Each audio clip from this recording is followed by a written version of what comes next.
اسكنيش تيك الزهرب قال سبات بترحق استقط انبار عايد سبارن كبلو سامع الله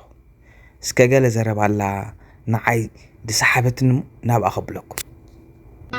كلنا نعدي موتي حتى انا نجرك انا مرقت ايدي حنتي اي لك انا تقراويتي مش خمسه كفوتو مخلي خمسه كخبرو مخليني ارتراويان ኤርትራን ትግራይን ሓንቲ ነገር ምስ ትፍጠር ግን ትግራይ ትስዕር የዝብል ምክንያት ዓደይ خبرتين ዓደይ ስለ ዝኾነት ኣብቲ ምሕዝነት ካልእ ጉዳዩ ፍቕሪ ካልእ ጉዳዩ ገለመለ ካልእ ጉዳይ ሃገር ተሰላዒሉ ግን ትግራይን ኤርትራን ምስ ትገጥም ግን ትግራይ ትስዕር ትግራይ ፎርኤቨር የዝብል ምክንያት ዓደይ ስለ ዘቐድም ማለት እዩ ዓደያ ተምልከተ ብዛዕባ ዓዲ ዳማት ሳተቡን ኮሞ ተወሉስ ኣይትጽልዎም ጌጋ ገርኩም ትስሉ ኤርትራ ይትወሉ ምክንያት ዓደም ትግራይ ደም ዳኹሉ ኤርትራ ገዲፎም ዓደም ገዲፎምስ ዓዲ ዳማተም ኩሉ ማለት እዩ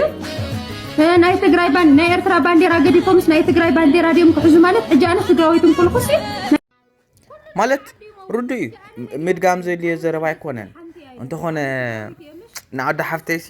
እንታይኹም ደይ ትብልዋ ዘለኹም ብዛዕባ ብዙሕ ትዛረቡ ኣለኹም ኣንታ ወዲ ሰብሲ ኣብ ሽግርን ፀበባና ነበረ ኮሎስ ብዛዕባ ካልእ ነገር ክንዛረብሲ ወልሓንቲ እኮ እዩ ወልሓንቲ ከ ደይ ፀብቀልና ኣብ ሽግርን ፀበባና ኣላና ሰማዕኩምሲ እንታይ ኢላ ነይራ ከምዝሪ ኮይና ኣደ ቆልዓብከያ ኣደውከያ ኤርትራዊት ሓፍትና እኮያ ኩሉ ረሲዕኩምስ ኣብ ካልእ ትኸዱ ኣለኹም በጃኹም እዛ ዝሓፍትና ዝበለታ ብልክዕ ልክዓያታ መልሲ ሂባትና ዘላ نفقر مبارنا نحلحنا مجافة جف الزربين اللعل أبقى تسالي الرخبنا